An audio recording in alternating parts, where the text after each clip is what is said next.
إن هذا القرآن يهدي للتي هي أقوم ويبشر المؤمنين الذين يعملون الصالحات أن لهم أجرا كبيرا. بسم الله الرحمن الرحيم. الحمد لله رب العالمين والعاقبة للمتقين والصلاة والسلام على رسوله النبي الكريم وآله وصحبه أجمعين وبعد. أعوذ بالله من الشيطان الرجيم. ولما جاءهم كتاب من عند الله مصدق لما معهم وكانوا من قبل يستفتحون على الذين كفروا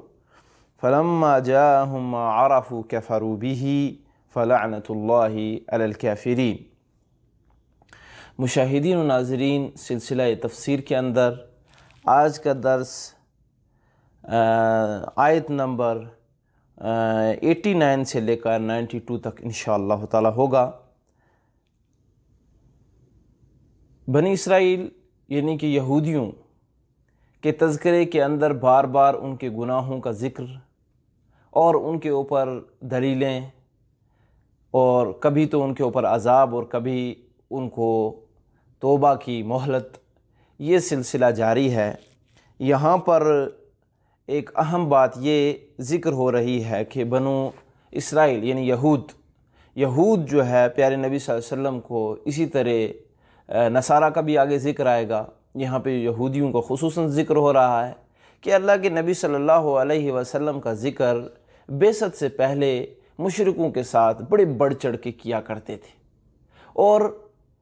اس بات کی دلیل وہ بناتے تھے کہ یہ مشرکین جو ہم پر باتیں کستے ہیں، یہ مشرکین جو ہم سے جنگیں کرتے ہیں، جب جو ہے محمد صلی اللہ علیہ وسلم جس کا ہماری کتابوں میں ذکر ہے ان کی بعثت ہوگی تو ہم ان پر ایمان لے آئیں گے، ایمان لا کر ہماری تعداد زیادہ ہو جائے گی اور پھر ہم ان مشرکوں کو پسپا کریں گے۔ گویا جہاں وہ اس حقیقت سے آشنا تھے کہ آخری نبی کا ظہور بالکل پکا ہے اور بڑا قریب آ چکا ہے، وہیں پر ان کو یہ بھی تھا کہ ان کے ساتھ رہ کر وہ مشرکوں کو ختم کریں گے۔ اس طرح کے حقیقت ان کے اوپر آشنا ہو چکی تھی اور بالکل ان کے علم میں تھا، لہٰذا اسی کا ذکر یہاں پر ہے۔ لیکن جو ان کی عادت اور طینت بری کا ذکر اس سے پہلے آیا ہے، وہ طینت اور وہ ہوا پرستی، خواہش پرستی، حسد اور بغض اور تکبر ان کا غالب رہا، اور اس نعمت سے بھی وہ فائدہ نہ اٹھا سکے۔ آیتوں کے ترجمے اور تفسیر پر غور کیجیے۔ وَلَمَّا جَاءَهُمْ كِتَابٌ مِّنْ عِنْدِ اللَّهِ مُصَدِّقٌ لِمَا مَعَهُمْ، اور ان کے پاس جب اللہ تعالیٰ کی کتاب ان کی کتاب کو سچا کرنے والی آ گئی، یعنی کہ جب قرآن پاک اترا، نبی علیہ السلام کو بعثت ملی اور وہ کتاب ان کی کتاب کی تصدیق کرنے لگی جو ان کے پاس موجود، یعنی کہ تورات۔ وَكَانُوا مِن قَبْلُ يَسْتَفْتِحُونَ عَلَى الَّذِينَ كَفَرُوا، اور ایسا تھا کہ اس سے پہلے وہ مشرکین پر، وَكَانُوا مِن قَبْلُ اس سے پہلے تھے، يَسْتَفْتِحُونَ عَلَى الَّذِينَ كَفَرُوا، کافروں کے اوپر استفتاح کرتے۔ ایک معنی استفتاح کا انتصار کا، استنصار کا، کہ مدد طلب کرتے اس چیز کے ساتھ کہ ہم جب محمد صلی اللہ علیہ وسلم کو اللہ تعالیٰ نبی بنائیں گے، بعثت دیں گے ایک آخری نبی کو، تو پھر ہمیں فتح حاصل ہو جائے گی مشرکین پر۔ اور دوسرا معنی ہے کہ یستفتحون کا معنی یخبرونہم بانہم سیبعث، مشرکوں کو یہ بتایا کرتے تھے کہ بھائی ایک آخری نبی آئے گا، ہماری کتاب یہ بات کہتی ہے۔ اور جب قرآن اترا اور قرآن نے بھی اس کتاب کی تصدیق کر دی کہ ہاں جو اس کتاب نے کہا وہ سچا ہے، سچی بات ہے، اور محمد صلی اللہ علیہ وسلم پر قرآن اتر کے ان کی گویا بعثت کا اعلان ہو گیا، تو ایسی صورت میں پھر انہوں نے کیا کیا؟ فَلَمَّا جَاءَهُم مَّا عَرَفُوا كَفَرُوا بِهِ، جب پیارے نبی علیہ السلام کے اوپر وہ چیزیں اتریں کہ جو وہ جانتے تھے کہ اپنی کتاب کے اندر کہ یہی نبی ہے، وہ نبی کے یہ جو ہے خصوصیات ہوں گی، كَفَرُوا بِهِ، تو پیارے نبی علیہ السلام کا انکار کرنے لگے، نبوت کا۔ فَلَعْنَةُ اللَّهِ عَلَى الْكَافِرِينَ، تو اللہ تعالیٰ فرماتے جان بوجھ کے نبوت کا انکار کرنے والوں پر لعنت ہو، یعنی کہ اللہ کی رحمت سے دور ہوں، مطرود ہوں، خسارے اور گھاٹے میں پانے والے ہو جائیں۔ میں نے اسے پہلے بھی ذکر کیا، اور دلیل کے طور پہ آج یہ اپنے ذہن میں آپ بٹھا لیجئے کہ اگر کسی بھی مذہب کی گنجائش ہوتی، گو کہ ان کو کتاب دی گئی ہوئی تھی اور اس کتاب پر عمل نہیں کر رہے تھے، آگے اس کا ذکر بھی موجود آ رہا ہے، لیکن اس کتاب کی باتوں پر یقین کرتے ہوئے پیارے نبی علیہ السلام کو انہوں نے جان لیا کہ یہی نبی ہیں، پھر بھی ایمان نہیں لائے تو اللہ تعالیٰ نے ان کو کافر بتایا ہے۔ ایسا نہیں کہا وہ اپنے اگر دین میں رہیں گے تو ان کا دین قبول ہوگا، ایسا ہرگز نہیں ہے، بلکہ اللہ تعالیٰ نے ان کو کافر گردانا اور ان کے اوپر وہ لعنت کے مستحق ہیں، یہ حکم جاری کیا۔ اللہ تعالیٰ فرماتے ہیں دوسری آیت میں بِئْسَ مَا اشْتَرَوْا بِهِ أَنفُسَهُمْ أَن يَكْفُرُوا بِمَا أَنزَلَ اللَّهُ، بہت ہی بری ہے وہ چیز جس کے بدلے انہوں نے اپنے آپ کو بیچ ڈالا دنیا کے عوض میں۔ دنیا کے عوض میں آگے چل کے اس کی مزید وضاحت ہو رہی ہے، دنیا کی عوض میں دنیا کی لالچ، دنیا کی سرداری، یہ چھوٹی موٹی دنیا کے اندر جو یہ عیش و عشرت، اس سب کو ترجیح دے کر حسدن اور عنادن اور بغضن کہ ہمارا سب کچھ یہ چلا جائے گا، ہم جو لوگوں کو آپس میں لڑاتے ہیں، لوگ ہمارے آکے منت سماجت کرتے ہیں اور ہمارے ماتحت رہتے ہیں، اور یہ سب جو ہماری چوکیداریاں ہیں اور ہمارے جو یہ پروپگنڈے ہیں جو ہم کرتے ہیں، ان سب پر ہمارا جو دعویٰ ہے اور ہمارے لوگ منت سماجت کرتے ہیں، یہ سب کچھ چلا جائے گا۔ لہٰذا جو ہے انہوں نے ان چیزوں کو اپنے ذہن میں رکھا، نعوذ باللہ، یہ حقیر چیزوں کو اور بری چیزوں کو، اور نبوت کا انکار کرنے لگے۔ اللہ تعالیٰ فرماتے بِئْسَ مَا اشْتَرَوْا بِهِ أَنفُسَهُمْ، ان کے نفسوں نے جو چیز خریدی وہ کتنی ہی بری ہے، اور أَن يَكْفُرُوا بِمَا أَنزَلَ اللَّهُ، اور وہ انکار اور ان کا کفر کرنے لگے جو اللہ تعالیٰ نے ان کی طرف نازل شدہ چیزیں کی ہیں۔ انزل اللہ بغیا ان ينزل اللہ من فضلی، کہ جو اللہ رب العالمین نے نازل کیا ہے اس کا انکار کرنے کا سبب کیا بتایا جا رہا؟ باغین، ایک جلن، ایک حسد، ایک یہ اللہ تعالیٰ کا فضل اس بندے پر کیوں ہوا، یعنی نبی سے ان ينزل اللہ من فضلی علی من یشاء، جس کو اللہ تعالیٰ چاہتا ہے فضل دیتا ہے، تو ایسا کیوں ہوا، ہماری مرضی کیوں نہیں چلی، ہم جیسے ہم چاہ رہے ہیں ویسا کیوں نہیں، نعوذ باللہ، جیسے کہ اللہ کو اپنے ماتحت کر رہے ہوں۔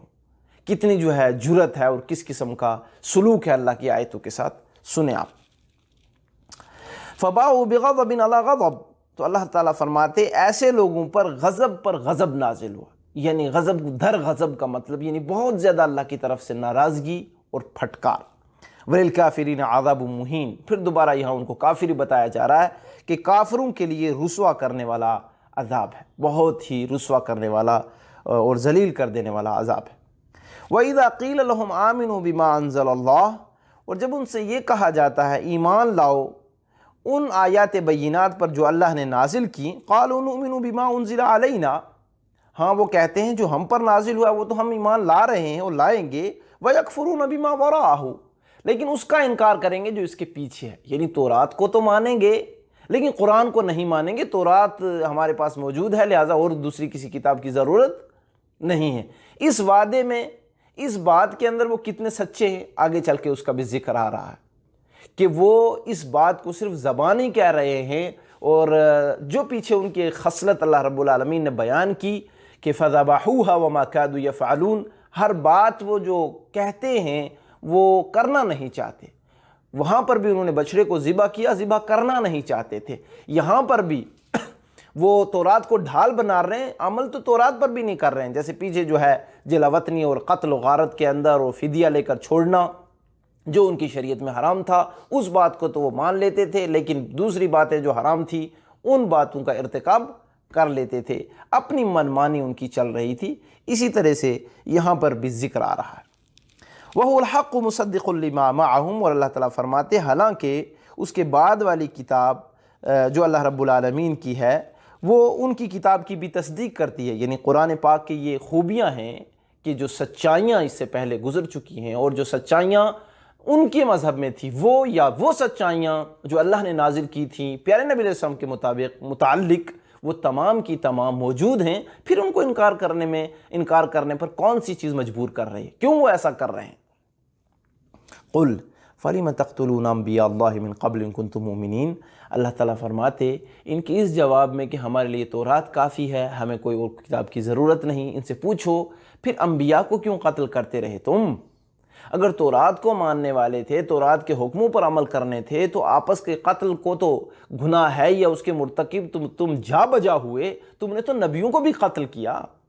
نبیوں پر بھی کو بھی قتل کیا، اور اتنی بڑی جرت اور اتنے بڑے گناہ کے تم مرتکب ہوئے۔ اگر سچے ہوتے اس بات کے اندر تو تم تو عمل کرتے، تم تو ان کے متبع رہتے، تم تو ان کی اتباع کرتے اور اطاعت گزاری کرتے۔ تمہارے تو حسد اور بغض اور تمہاری شرارتوں اور بدتمیزیوں کا تو یہ عالم کہ تم نے نبیوں کو قتل کرنے سے بھی گریز نہیں کیا اور ان کو بھی نہیں چھوڑا۔ اگر تم اپنے ایمان میں سچے ہوتے تو ایسا نہ کرتے۔ جی ہاں، اس کے بعد رب الجلال فرماتے وَلَقَدْ جَاءَكُم مُوسَىٰ بِالْبَيِّنَاتِ، اور موسیٰ علیہ السلام بھی تمہارے پاس واضح نشانیاں لے کر آئے۔ ثُمَّ اتَّخَذْتُمُ الْعِجْلَ مِن بَعْدِهِ، موسیٰ علیہ السلام بھی ان کے پاس واضح نشانیاں لے کر آئے، لیکن اس کے باوجود انہوں نے بچھڑے کو معبود بنا لیا، بعد اس کے کہ ان کے پاس نشانیاں موجود تھیں۔ وَأَنْتُمْ ظَالِمُونَ، اور اللہ رب العالمین فرماتے تم تو ظلم کے مرتکبین تھے، یعنی کہ شرک کرنے والے تھے۔ مشاہدین و ناظرین، یہاں پر یہ بتایا جا رہا ہے کہ وہ کتاب کا اقرار زبان سے تو کرتے تھے، لیکن دل کے اندر انہوں نے ٹھان رکھی تھی کہ ہم نے کرنی اپنی منمانی ہے، ہم نے اپنی منمانی کرنی ہے، جو ہمارے دل میں آئے گا، جو ہماری خواہش میں آئے گا، ہم اپنے طرح سے چلیں گے۔ رہ گئی بات لوگوں کو چپ کروانے کے لیے اور ان کے سامنے حجت بنانے کے لیے، اس طرح سے ہم کیا کریں گے کہ یہ کہہ دیں گے کہ ہم تورات کو مانتے ہیں۔ یہ ان کی انتہا درجے کی، اس آیت کے اندر مفسرین نے لکھا ہے کہ یہ ان کی انتہا تھی نافرمانی کی، کہ انہوں نے دلوں کے اندر جو ہے وہ منمانی، ہوا پرستی، ظلم، عناد اور حسد، وہ پیارے نبی علیہ السلام سے ہو، صحابہ سے ہو، اسلام سے ہو، یہ انہوں نے ٹھان رکھا تھا، اور کتاب کو تو صرف وہ ڈھال بنا رہے تھے۔ یہ ان کے بھٹکے ہوئے کردار کی اور گمراہی کی انتہا تھی۔ اس کا ذکر انشاءاللہ تعالی آگے آئے گا۔ دعا گو ہوں اللہ مالک الملک سے اللہ کہنے والے اور سننے والوں کو عمل کی توفیق، نیک عمل کی توفیق بخشے، اور اللہ تعالیٰ قرآن کی سمجھ دے، توحید و سنت پر رکھے، شرک اور بدعت سے بچائے، آمین۔ اور عملی گوشے میں بہت بڑی بات جو آج سامعین و مشاہدین ہمارے سامنے آئی ہے، وہ یہ کہ ہم اور آپ اپنے جو بھی شریعت کے نصوص اور احکام ہیں، جن احکام کو ہم اللہ رب العالمین احکم الحاکمین سے اور اللہ کے نبی صلی اللہ علیہ وسلم کی حدیث سے پاتے ہیں، اس پر عمل کرنے ہی سے نجات ہے، سوائے دعوے کہ ہم قرآن کے ماننے والے ہیں، خیر امت ہیں، نبی صلی اللہ علیہ وسلم کے امتی ہیں، ہمیں وہ قرآن دیا گیا ہے اور وہ کتاب دی گئی ہے کہ جو کتاب جس کتاب کی اللہ تعالیٰ حفاظت کی ضمانت لیتے ہیں اور اس کے اندر کوئی رد و بدل نہیں ہو سکتا، اس طرح کی باتیں کر کے اپنے آپ کو دوسروں کے سامنے بڑا دکھانا، لیکن عملی میدان میں بالکل پیچھے رہنا یا عمل کا ارادہ تک بھی نہ کرنا نیک عمل کا، یہ بہت بڑا گناہ ہے، اس سے بچنا چاہیے اور شریعت مطہرہ پر جلد از جلد عمل کرنا چاہیے، جتنا اللہ رب العالمین نے اس کو توفیق دی ہے سمجھنے کی، اور جتنی توفیق دی ہے اور جتنی استطاعت ہے اس کو تمام فرامین پر عمل کرنے کی۔ سبحانک اللہم و بحمدک، اشہد ان لا الہ الا انت، استغفرک و اتوب الیک۔ السلام علیکم ورحمۃ اللہ وبرکاتہ۔